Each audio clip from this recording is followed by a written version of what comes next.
is not a entry level or a kind of low hanging fruit career. We protect the data, reputation, and the operation of companies. So to think that you can come into this career field and treat it as a kind of get rich scheme, that in itself, you're being naive and ignorant. This is cybersecurity. This is not any typical field. We are the doctors of the digital landscape. We protect people, companies' data, operation, and brand reputation. This is not a little thing that we're doing. Yes. Look, you probably have a security plus, maybe even a security clearance, and nobody taught you how to write poems, or how to test a security control, or submit an ATO package. I'm Chris Okpala. A few years ago, I was in your shoes, qualified on paper, but completely lost when it came to RMF. I had the degree, I had the certs, I had the drive, and when somebody said how to test the AC2 control or validate stick binders, I had no clue what that actually looked like. Fast forward 5 years, I worked across DoD and federal agencies, led control assessments, written ATO package, and passed audits. That's why I built RMF Academy, to teach you the real world execution they don't cover in certification books. Inside, I'll show you how to write a poem and don't get bashed back. Test and validate security controls, translate tech jargon, navigate NIST 853, and RMF with confidence. If you're in IT supporting the government systems or stuck on the edge of cybersecurity, this is your way. The people who go through my training don't just get hired, they hit the ground running because they practice the work before day one. Go to rmfacademy.io and let's get to work. Welcome everybody to another edition of the Tech Woke Podcast. I'm your host, Chris, an RMF specialist inside the GovTech space. And in today's podcast, we're gonna bring back a guest that started since we had 100 subscribers, when we had 1,000 subscribers. And every time he comes on this podcast, he always drops the gems to help the people out. His name is Nigel Boston. He's a cybersecurity threat intelligence analyst. He's been doing his thing in the space. And without further ado, Nigel, welcome to the podcast. Thanks for having me again, man. Thanks for having me. Yeah, and I appreciate you. Every time you're always in the area, I know you're always doing conferences and things like that. So, I appreciate you reaching out. No matter what, I'll see if I can make time. Hey, just tell me. I always try. I've been a little busy lately, but Yeah. hey, I always make time. I appreciate that, man. You definitely, when I'm in the city, always extend the hand, and however I can help, we always help each other and make sure that the knowledge goes out to the people. So I really appreciate that. And just to catch up a little bit, what's some new things that is going on? I know you've been in the tech space. What's new? Are you? Yeah, so I recently just did a presentation at the SANS conference, the Cyber Threat Summit here in DC. My presentation was on red teams with receipts, how to operationalize CTI for adversary simulation. The feedback was really well. A lot of people came up to me and, are looking to apply that in their organization, so that was really good. Some other things that I'm working on, I'm doing a lot more CTI teaching and coaching, as well as cybersecurity coaching as well, helping aspiring professionals try to get into the field. So it's a little bit of what I'm working on. Yeah, as you should, because I remember at first you didn't want to do it, but now I'm glad that you're doing it, because the knowledge, even the free knowledge you're giving out, even on TikTok and things like that, man, Right. that's like you literally be having me saying things that got me thinking. Right. So just to get into the meat and potatoes right now, we're in 2026. 2025 is gone. Mm-hmm. We got a lot of things going on in the political space, but tech has changed, man. Right.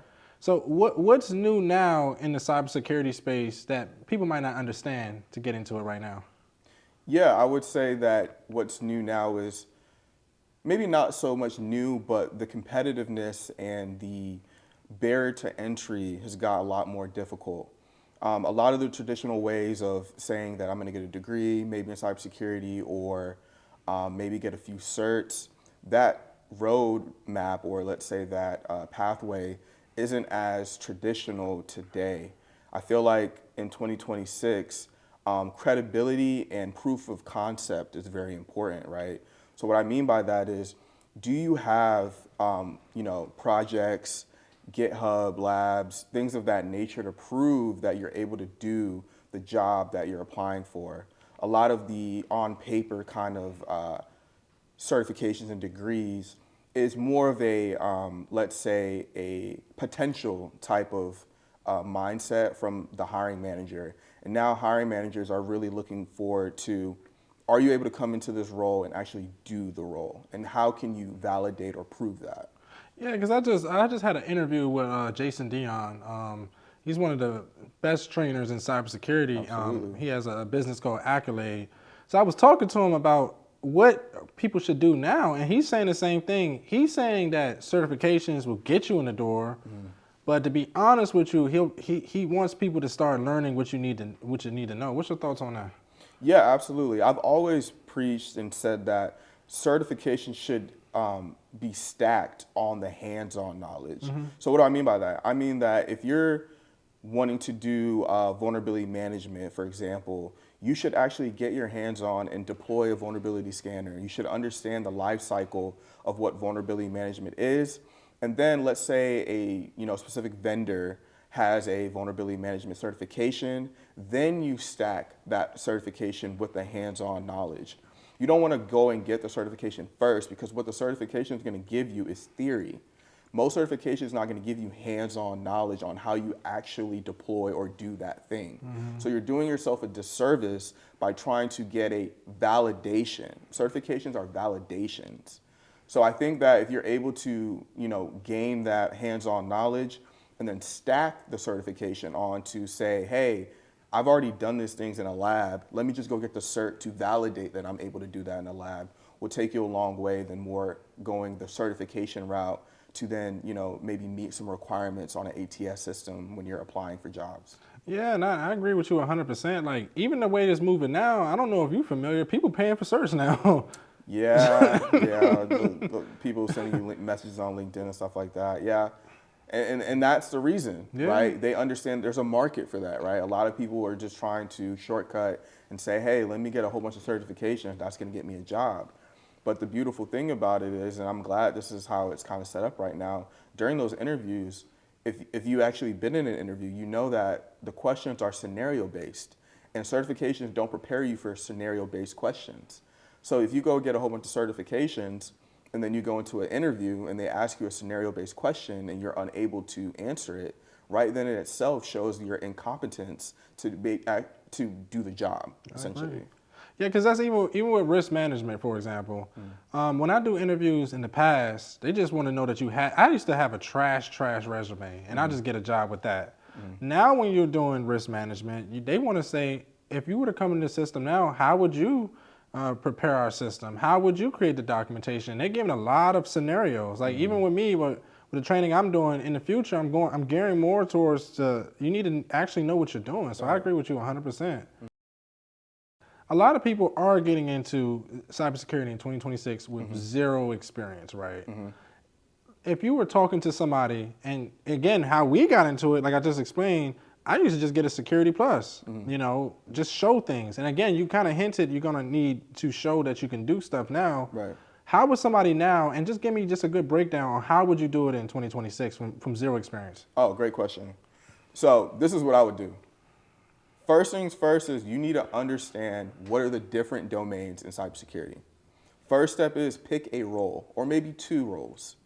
Figure out, do you want to be in GRC? Do you want to be in vulnerability management? Do you want to be a SOC analyst? Do you want to be an engineer? Figure out what you want to do first in cybersecurity. That is the first step. The second step is once you figure out the role that you want to do, go learn core, technical, fundamental, foundation. So what do I mean by that? Technical foundations. Understand how computers talk. Understand different operating systems, Windows, Linux. Understand identity and access management, authentication versus authorization. Once you understand and have a good technical foundation, the next step is go learn something in the cloud. Pick a cloud platform, whether it's AWS, Azure, or GCP. Learn the basic understanding of a cloud platform. Once you understand that, then you go and do projects. Now, pay attention to the order that I'm telling you, because this is a roadmap that's very important, that's very effective. So, started with the role. 2 is understanding the core foundations of technical foundations of how computers talk and how they work. 3rd is you learn about a cloud platform. Pick one, AWS, Azure, or GCP. Then you go do projects. What do I mean by do projects? do projects that are going to speak to step one, the role that you want to do.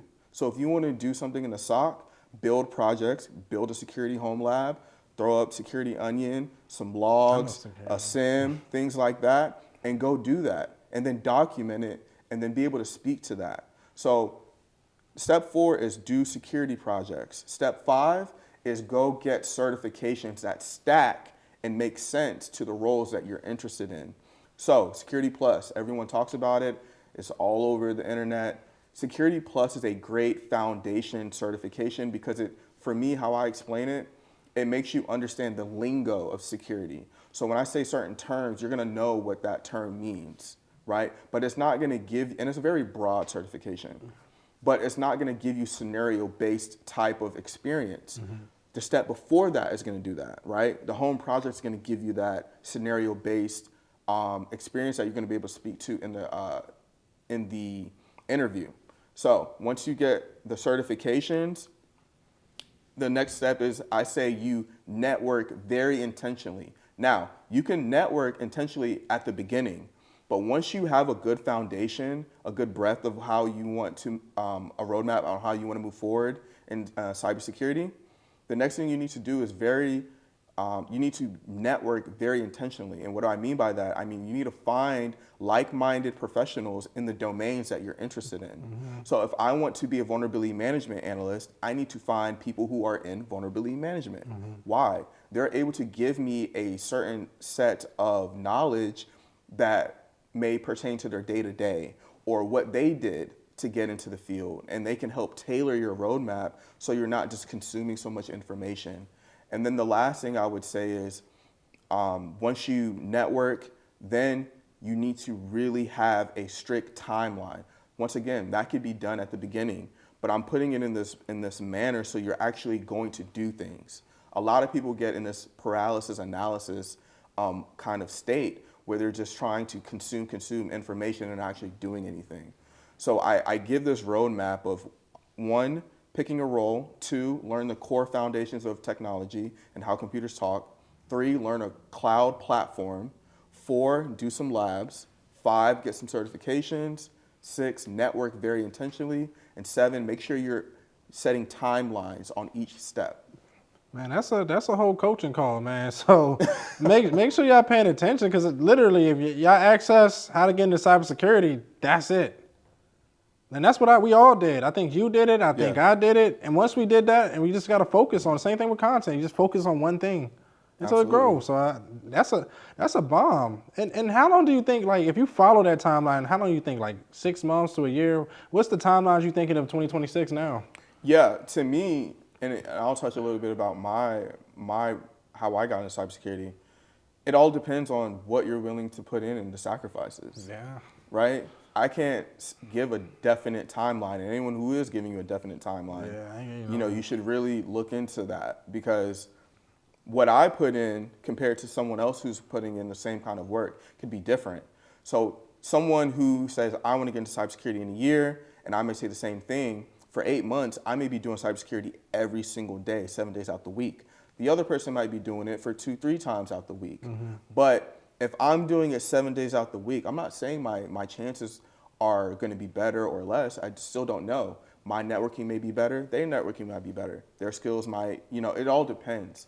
But I would say this, if you're able to be very intentional, very focused.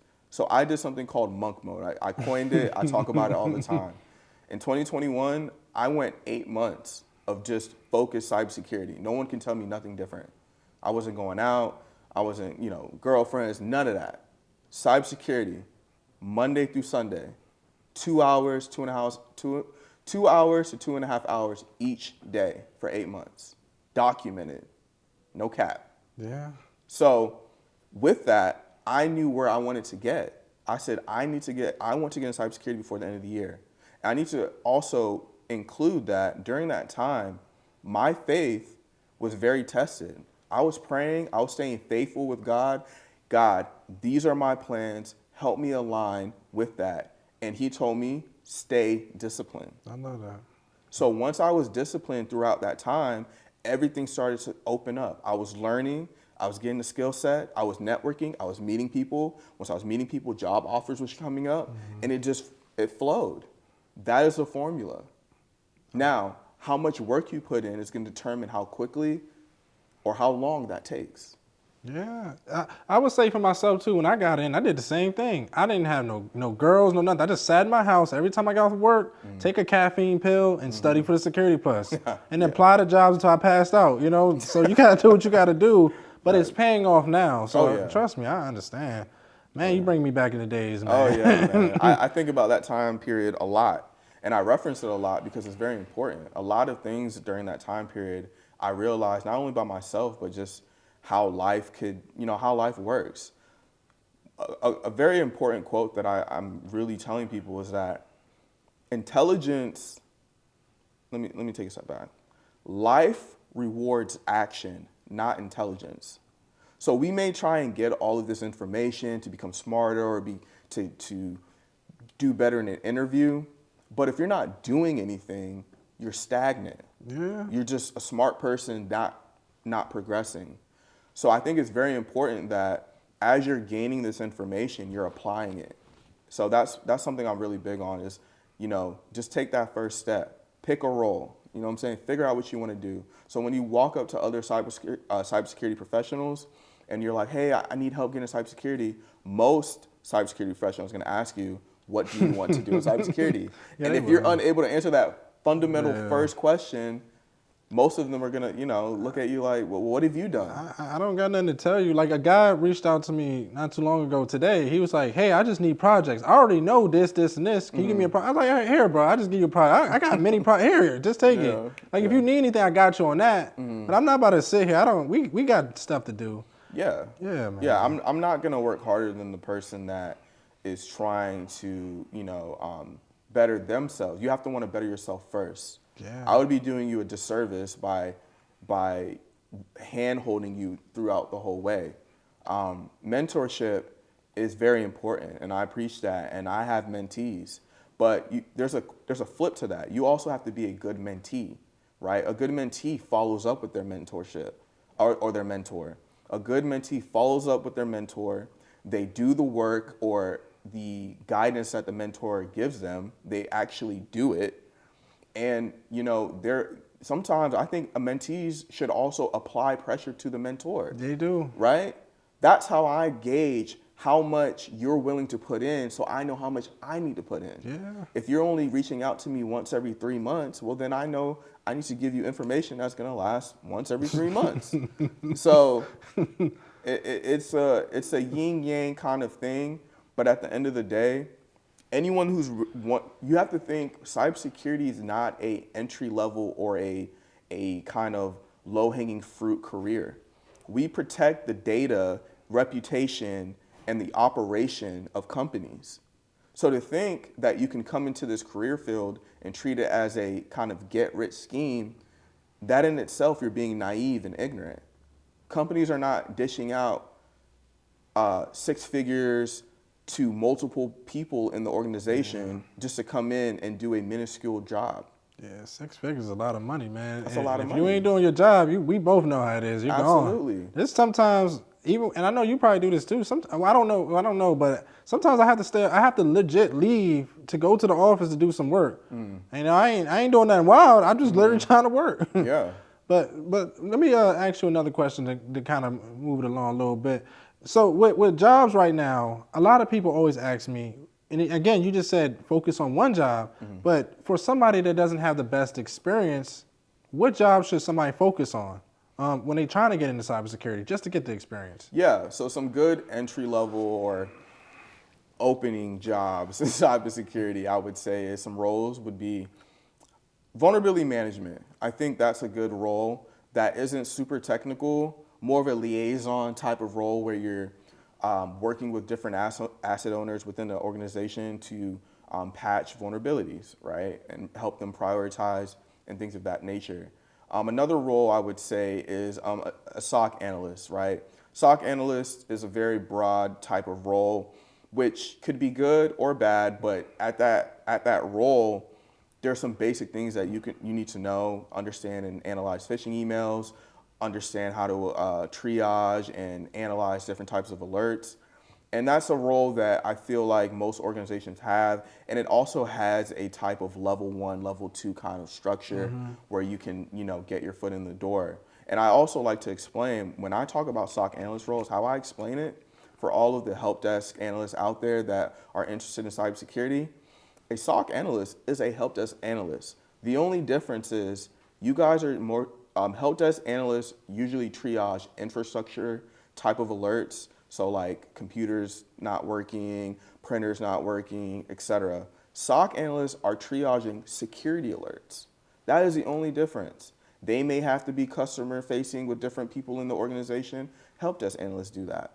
So don't, be so tied up on the title. Just learn the skills. Yeah, and then that ties into another thing. And you can also talk about other skills, but what skills should people have going into cyber or going to tech in general? What skills should they focus on? Yeah. So for me, I'm gonna start with the soft skills. Yeah. You need to know how to be able to communicate. And what I mean by that, you need to be able to communicate concisely and effectively, but also you need to be able to speak in business risk and impact. So when you talk to different stakeholders within the business, a lot of the technical jargon doesn't really matter. They care about business impact. So whatever you're trying to convey, you need to be able to convey it in a way that they understand impact and risk. So I think communication is very important. Documentation is very important. If you were not there and you were working an alert, did you document it well enough that your backup is able to come in there and pick up where you were off, where you left off? All right. So communication, documentation. I think also another skill would be, are you a team player? Are you able to work within a team structured, or do you work better siloed? Now, there are some teams that being siloed is okay, but if you're able to collaborate with different teams within the organization, that can help you in the long run of your longevity in cybersecurity. If you're able to work cross-domain, and what I mean by that, I mean that you work in GRC, are you able to collaborate with the sec engineering team or the architecture team or the vulnerability management team? Then they're going to be like, oh, Chris, yeah, from GRC, he works well with vulnerability management. Oh, that can ring noise in different departments if you wanted to pivot. So I think being able to be a team player and work cross-functionally is another skill. All of the other technical skills that people probably wanted me to talk about, you can easily go learn that. There's no barrier. The information is out there. So if I wanted to become a Kubernetes SME or a cloud security SME or a GRC SME and learn all the frameworks, I could do that. But communication, the soft skills, those are the harder skills to learn and adapt to and be able to do on a consistent basis, because most people like to work in silos and not be able to really convey what they're trying to get. And then when they don't get it, they're like, why am I not getting it? Because you're not conveying it or communicating it correctly to the stakeholder or the person that needs to hear it the most. Yeah, and that's the thing about working in this business. The best communicators are the best people that get a job because they know they can talk your butt off. Like, for example, sometimes I'm not the best communicator. Even today, I was trying to convey something to my management. Hey, we have to make a plan of action for this vulnerability. But the thing about it, it was a plugin on ACAS or Nessus scans. And I was saying it was an ACAS issue. It wasn't an ACAS issue. It was a Red Hat issue. There was no patch available from Red Hat. So I didn't communicate that properly. And it was like ACAS, and then they hit you like 5 different angles. So I also recommend anybody that's trying to get a job, just think about what can they ask. Because if you think about what they can ask, trust me, they're going to ask on that mean. 100%. 100%. Communication is key, man.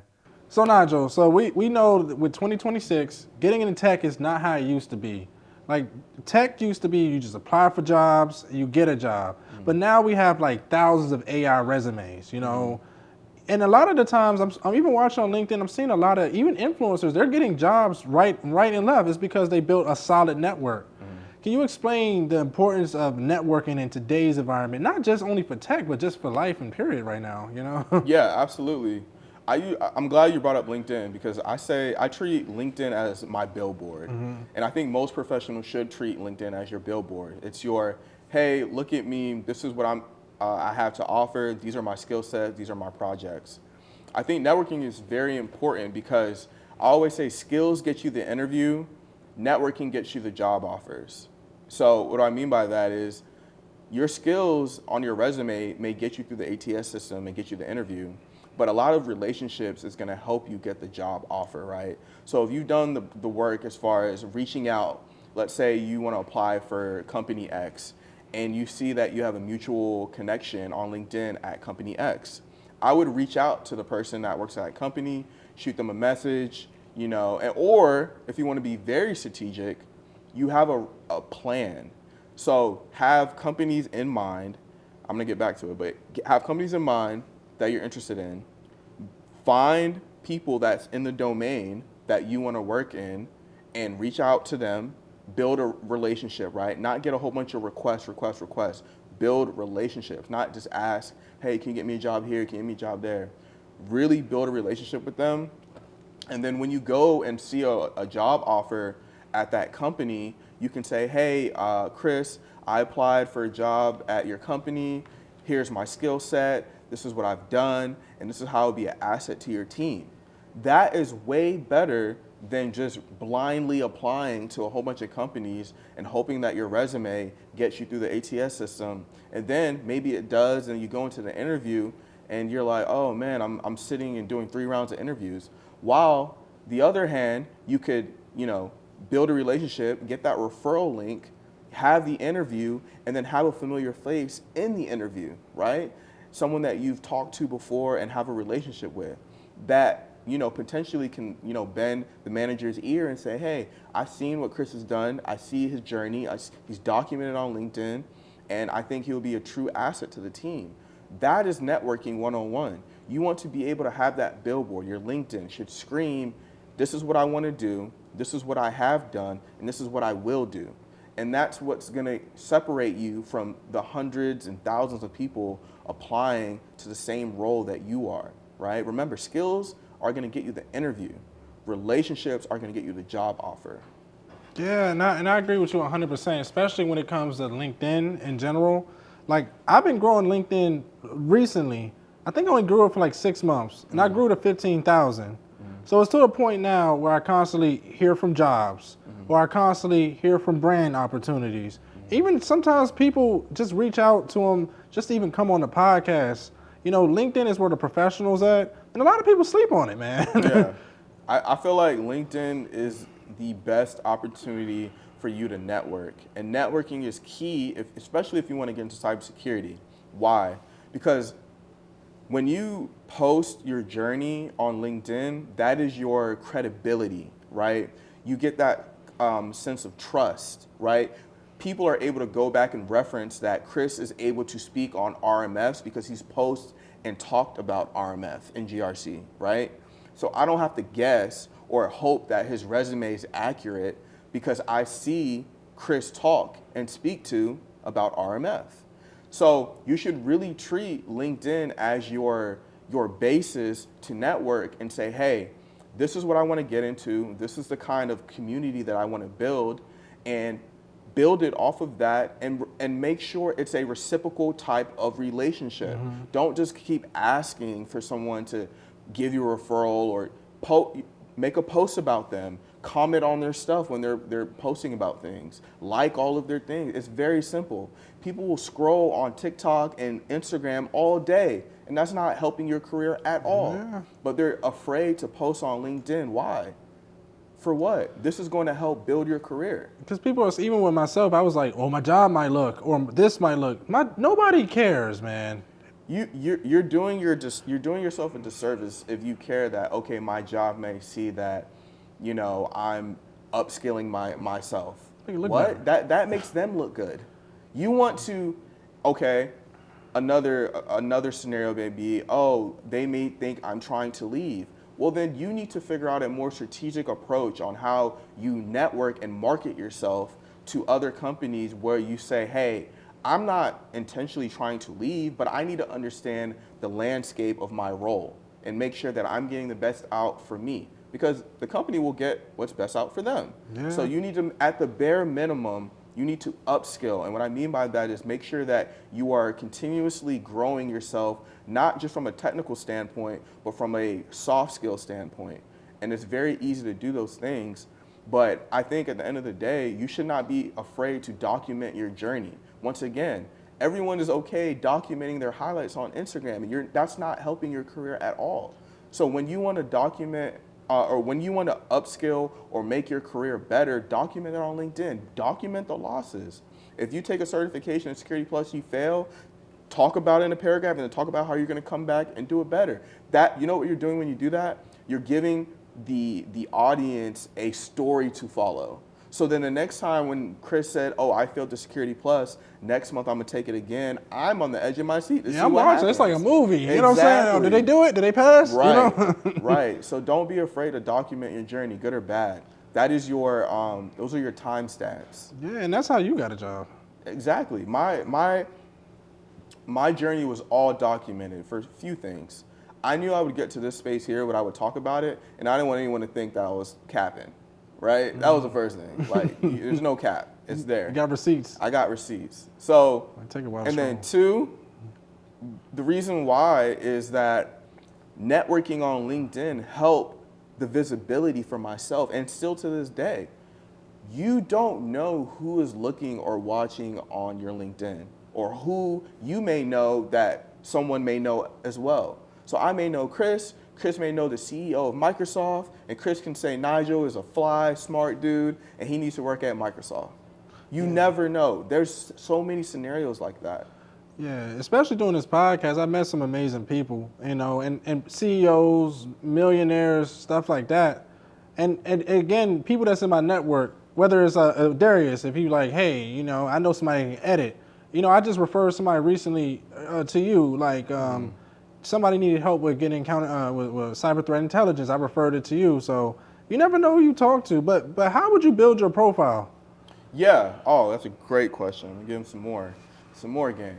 So if you're on LinkedIn and you want to build your profile, the first thing you need to do is going to go back to the steps I told you what you need to do in 2026 to get a cyber role. Your profile on LinkedIn should scream the role that you're interested in if you're aspiring to get into cybersecurity. So if you want to be a SOC analyst, the first thing you need to do is have your title. The title on your LinkedIn is the way recruiters know and can find you. That's facts. So your title should say SOC analyst, information security analyst, whatever the different titles that can be used for SOC analyst, that should be in your title on LinkedIn. Secondly, your About Me section should also scream the role that you are interested in. So use what your current role or your current or past experience is and tailor it to the role that you're interested in. Use the keywords off of the job descriptions that you're seeing and tailor your About Me section to garner the recruiter's attention. So they're like, okay, I see the title, I'm reading their About Me, I see their experience and how it ties into the role that they want. And then the second part is, have you done any projects? Do you have any hands-on skills or proof that you're able to do the job that you're applying for? So this is where you utilize sections like featured or projects on LinkedIn, and make sure it's highlighted on your page. So the first thing they see, now they see the title, they see the About Me, now they see your projects. So if I'm a SOC analyst, if I built up a home lab, it's right there. Mm-hmm. Boom. They know that I'm able to do this job based off whatever I'm talking about in my project. Secondly, if you have any certifications, make sure the ones that are important or the heavy hitters, they're at the top of the certification, so they don't have to scroll down and you have all these like Coursera certifications. Like I'm not trying to like bash those, but like if you have a CompTIA Security Plus, but 5 Coursera ones are above that, I'm like, let the recruiter see. Just like on a resume, recruiters spend like 8 to 12 seconds on your LinkedIn. They're not on there long. So they need to see exactly what they're looking for. And then a big thing that most people don't know is a skill section. So at the bottom, you get up to like 50 skills on LinkedIn. Yeah, a lot. You need to utilize all 50. And a cheat code is, if you have LinkedIn Premium, you can go to the jobs that you're interested in, and it'll tell you the skills that you're missing or that you need to add, and go add them. So you make your profile more marketable, more easy to find when recruiters are looking for roles. That is how you utilize LinkedIn. That's how you utilize branding. Is you're gonna have to do the legwork. It's not gonna be easy. Yeah, it's not, because like I said, I've been on LinkedIn for 6 months and I focus on one thing. So if anybody hit me 9 times out of 10, it's about that. And jobs, if a job's trying to talk to me, it's about Right. one thing. I will also say too, you said put your link on there. I would say put a Google Drive too if you're all your projects too. Yeah. On your link, because this is what a button is where you can click your links. Right. Yeah. Right. So However you need to highlight your projects, how you're going to be an asset to the company. If you've done speaking engagements, if you go to B-sides and network, show that you're in the community. Show that you're already interested or in the role that you want to get in. You know, my pops used to always just say, you don't dress for the job you want. You don't dress for the job you have. You dress for the job you want. yeah, you right. So it's very important that you exude, I'm already in cybersecurity, even though I don't have the role yet. I'm going to the meetups, I'm doing the projects, I have the certifications. So it's an easy, I don't know if Chris can do it. It's not a potential thing. It's more of a, let's give him a shot kind of thing. Nah, I agree. That's straight bars. So with networking, what does good networking look like? Good networking is going on LinkedIn. For example, if I wanted to be a RMF SME, a subject matter expert in RMF, that is my goal. I want to get into that role. I'm going on LinkedIn. I'm typing RMF in the search bar. I'm going to people. Now, that's going to give me all of the people who are RMF professionals or maybe aspiring to be RMF. Then I may niche down a little bit and I may do location. All of the people that live in my location. So for example, hypothetically, if I lived in Texas, I'm going to Texas as a location, people, and then I see all of the RMF professionals in Texas, and then I'm connecting with all of them.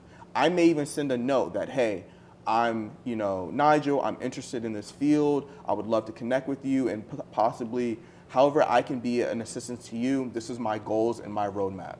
And I'm following at least 300 to 400 people.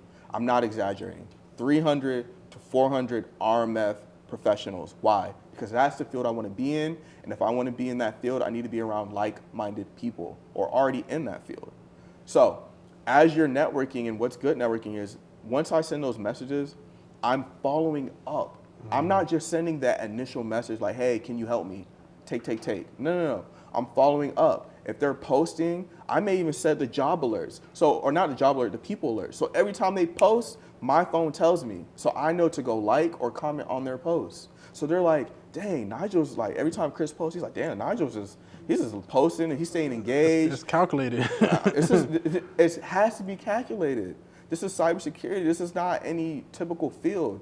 We are the doctors of the digital landscape. We protect people, companies' data, operation, and brand reputation. This is not a little thing that we're doing.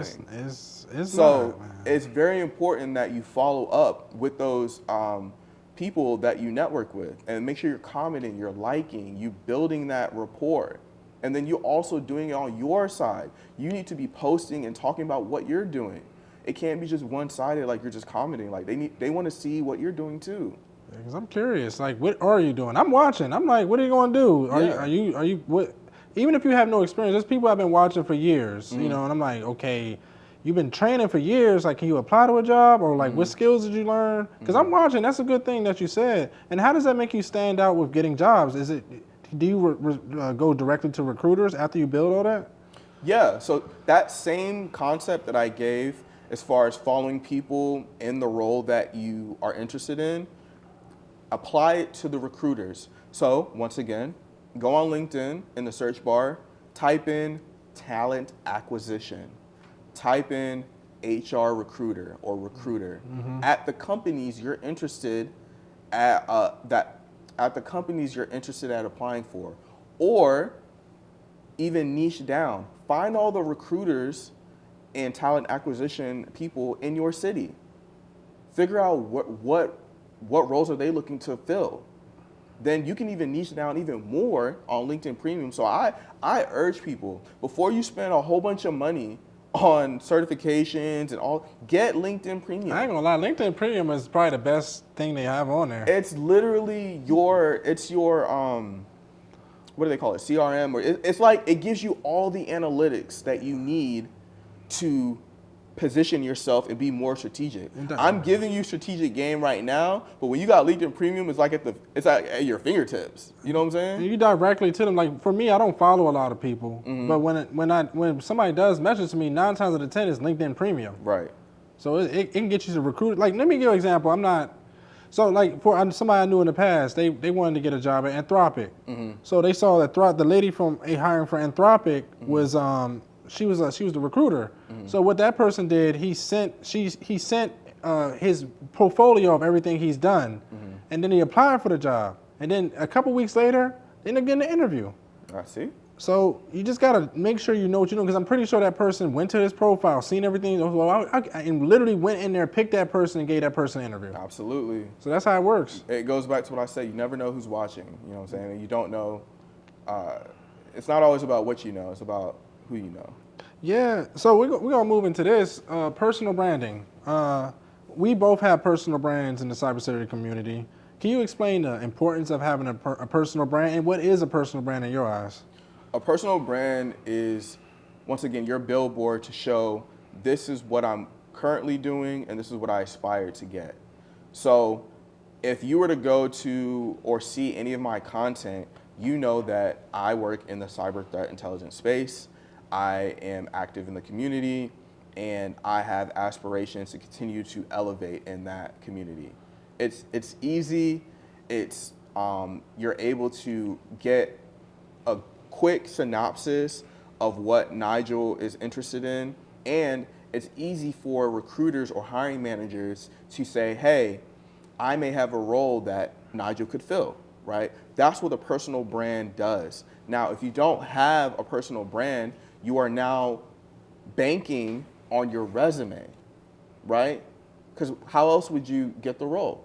It's either you have a brand and you build relationships, or you're banking on your resume. Facts. And I'm gonna give you a cheat code. Shout out to my boy Henry. He said this. Shut up, Henry. If you're not getting interviews, it's because your resume is trash. Yeah, it's probably. garbage. So that in itself should tell you that just relying on your resume may not be a good strategy. You should network as well, because if you network, and if I can talk to the hiring manager directly, then I can just give him the resume, even if it is trash. At least I don't have to go through a system to hope that it gets to them. So your personal brand is very important, and every professional should have one. It doesn't do you a disservice, right? It can only help you. Yeah, it can only help you. What mistakes do you see with people that are kind of beginners trying to build personal brands? What I can say, for one thing, I see a lot of people talk about things they don't fully understand. Oh yeah, and absolutely. position themselves as an expert, but they're not. Yeah, Yeah. I would agree with that. Yeah. I would say let's not be super generic and not authentic. So what do I mean by that? I mean, when you're posting on LinkedIn and I see the dashes and everything is like super AI written, no shots. But I'm just saying, especially if as an aspiring person, the other professionals know. So like, I usually just skip over that if I see someone that's aspiring. That's just me personally. But I'm saying, really build the journey. Give me something to look forward to. Say, hey, this is my goal. This is what I'm working on. Post about it. Like, I like people who have no likes all the time, but I'm watching their journey. And then I love when they come back and they're saying like, oh, I appreciate you. I'm like, I see the work you're doing. You're not taking a shortcut. I didn't take a shortcut. People can take shortcuts. It may work. But, I think that you should speak and document your journey, because then you don't have to fake it. Right? I don't have to ask ChatGPT to like make this sound like, I'm just gonna say, hey, look, I'm studying for the Security Plus this week. These are the study resources I'm using. Hope y'all stay tuned. See y'all on the next one. Yeah, basically. It can be as simple as that. Basically. And just be authentic. Yeah. Just be yourself, man. I ain't perfect. Even if you're going live, just go on live, be yourself. You stutter, whatever. I stutter. I just be myself, because At all times. If you reject me, I mean, that's on you. I don't care. I mean, I ain't your cup of tea, Right. So Yeah. So how do you stand out in this crowded market in general? So we talked about personal branding. We talked about networking. But how do you stand out? Like, what is your go-to how to stand out so somebody will get you hired? And you've done that before. How do you do that? Yeah, I think persistence, discipline, strategy, and just doing the work. Okay. Persistence, discipline, strategy, and doing the work. You have to be persistent because you're not the. This is a very competitive market. Cybersecurity is very competitive. The discipline is: are you able to do that work every day without someone reminding you or telling you to do it? The research part is: are you staying up to date with the different threats and/or skills and/or tools to make yourself marketable, right? And then do the work is literally you have to take action. Don't get yourself in a paralysis analysis kind of mindset or state where you're just consuming a lot of information and you're not actually taking any action. I agree. So you just got to do what you got. You got to keep pushing on that. But also, do you think somebody can just create their own opportunities? Do you think somebody can just create a job for themselves or just something adjacent to? Because sometimes a job won't give you opportunity. Yeah. Yeah, definitely. If you have that entrepreneur mindset, and there are definitely a lot of markets where you can tap in. I come across a lot of startup vendors that are using like AI to do a lot of different things and help workflows and things of that nature. But yeah, if you have that entrepreneurial spirit, absolutely find a need, right? That's at the end of the day, as professionals in security or most careers, we are trying to fix a need or fix that gap or solve a problem, right? So yeah, if you want to build your own company, figure out what a problem is, niche down, and go solve it.